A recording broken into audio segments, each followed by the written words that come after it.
Equiduct est un marché boursier réglementé européen destiné aux investisseurs privés. Equiduct permet de tirer parti de la nouvelle concurrence entre les bourses en garantissant aux investisseurs l'exécution de leurs ordres au meilleur prix, toutes plateformes confondues. Bonjour à tous, lundi 11 mars 2013, bienvenue pour le Duplex Bourse. Il est l'heure de rejoindre Guillaume Rozan en duplex des salles de marché de Bourse Direct. Guillaume, bonjour. Bonjour Mathieu. La bourse de Paris est ouverte ce matin en équilibre. Si la semaine dernière était marquée par une forte progression, cette semaine risque d'être beaucoup plus calme faute d'actualité. Quelle est la situation à mi-séance ? Bon, actuellement, on cède du terrain, on est à moins 0,5%. Effectivement, les nouvelles venant de la Chine et du Japon la semaine dernière, vendredi matin, étaient plutôt bonnes. Notamment le Japon qui annonçait sortir de la récession. Petit bémol ce matin, donc la Chine revoit ses chiffres et annonce des chiffres moins bons que prévu. Alors, et puis une hausse de son inflation qui repart à 3,2%.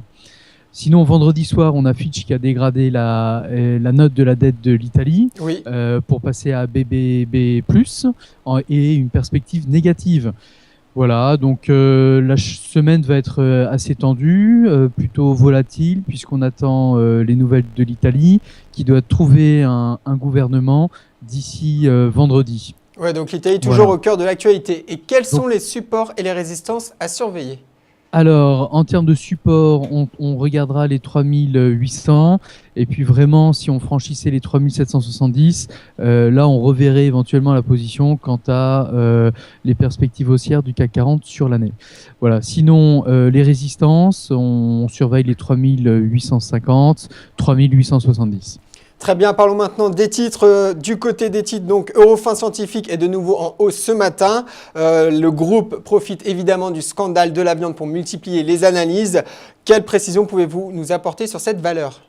Alors, Eurofins, donc on en avait déjà parlé quand il avait sorti les résultats, et c'est une situation unique, donc unique dans le domaine de la bioanalyse, avec plus de 100 000 tests possibles dans tout ce qui est alimentation, donc le poisson, la viande, le lait, tout, voilà. C'est 150 laboratoires dans tout le monde, et puis donc aujourd'hui qui réalise des bénéfices 2012 en hausse de pratiquement 20%. Donc c'est plutôt pas mal. Et qui veut multiplier son chiffre d'affaires par 2 d'ici 2017. Donc il y a vraiment un fort signal positif sur le marché. Et puis donc qui procède à des acquisitions pour grandir comme sur CEREP, où là il y a une OPA. Aujourd'hui, Eurofins détient 83,6% du capital et ouvre une OPA donc pour acheter tous les titres disponibles sur le marché à partir d'aujourd'hui jusqu'au 22. Voilà. Très bien. Autre titre, maintenant, Veolia Environnement. Le groupe a annoncé une série de concessions au Maroc pour se désendetter. Autre actualité brûlante, la SNCM. L'intervention de l'État est demandée par certains élus. Pouvez-vous nous faire un point sur ces deux dossiers, justement ? Alors, Veolia cède des concessions. Oui. Au Maroc, donc les concessions des traitements d'eau usée concernant la production d'électricité, donc ça représente environ 381 millions d'euros, donc c'est un petit montant, mais ça s'inscrit dans la volonté de Veolia à se désendetter, puisque son objectif est d'arriver aux 9 milliards d'euros. Le marché semble y croire. Voilà, donc vraiment tout s'est bien inscrit dans ce champ de désendettement. Alors concernant le dossier de la SNCM, là c'est un peu plus complexe. Alors on parle d'une cession du capital que détient Veolia déjà dedans. Donc aujourd'hui, elle en détient environ 60%. Donc on arriverait à la Caisse des dépôts qui rachèterait cette participation-là de l'ordre de 20% supplémentaire. Donc là, il y aurait une inversion, 60% détenus par la Caisse des dépôts et 40% détenus par Veolia. La SNCM est en difficulté actuellement parce que son bateau phare, le Napoléon Bonaparte, est taqué depuis octobre 2012 et donc c'est un secteur qui est assez compliqué aujourd'hui. Mais est-ce que ces deux dossiers ont véritablement des conséquences sur le titre ? Pas positive en tout cas aujourd'hui, puisqu'on est en repli de 3% autour des 10 euros. Voilà, donc, mais bon, on pense plutôt sur le long terme. Vous savez, Veolia, c'est vraiment des sociétés qui mettent du temps à bouger, quoi. C'est comme un gros navire. ne change pas de cap comme ça. Très bien. Terminons maintenant sur Wall Street qui a clôturé vendredi dans le vert.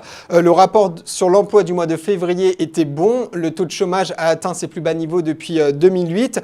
À quoi peut-on s'attendre cet après-midi à l'ouverture des marchés et est-ce que des statistiques vont tomber cette semaine ?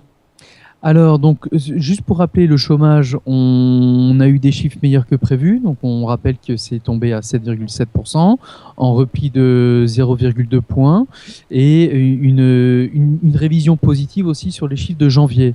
Voilà, donc ça, c'est plutôt pas mal. Des créations d'emplois aussi bien dans le privé que dans le public. Donc, ça aussi, c'est un point important. Surtout que le mois de mars risque d'être beaucoup plus compliqué concernant le chômage avec les coupes budgétaires.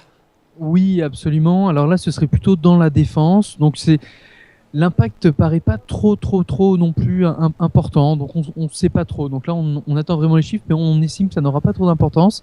Ça va plutôt se faire dans le domaine de la défense. Donc au niveau de l'économie réelle, pas trop d'impact attendu. Voilà, en termes des chiffres, on attend mercredi la vente des détails, donc ça c'est important, et puis vendredi la production industrielle et les activités industrielles aux États-Unis. Voilà, donc ça c'est les deux points forts. Et puis donc à rappeler qu'à 14h30, les marchés vont ouvrir aux États-Unis pendant 2 semaines, puisqu'ils passent au passage d'été dès aujourd'hui. Voilà. Très bien, merci Guillaume pour ces explications, passez une bonne journée. Au revoir Mathieu. Au revoir, quant à nous on se retrouve demain pour un nouveau Duplex Bourse. C'est l'heure de Dr Win et Mr Lose. À gauche, c'est Mr Lose. À droite, Dr Win. Leur point commun, investir en bourse. Leur différence, Mr Lose réalise toujours ses transactions sur le marché historique. Dr Win sait qu'être un winner, ça se joue dès l'exécution de ses ordres. Il utilise donc Equiduct. Aujourd'hui, nos deux investisseurs ont décidé d'acheter le même titre. Et c'est la lose pour Mr Lose. Pas de chance, il y avait un meilleur prix ailleurs. C'est tout l'inverse pour Dr Win. Son ordre est exécuté à un meilleur cours que sur le marché historique. Dès l'exécution, il fait une meilleure opération. Vous l'aurez compris, optimiser ses gains en bourse, ça commence dès l'exécution. Equiduct, la bourse des particuliers pour une meilleure exécution.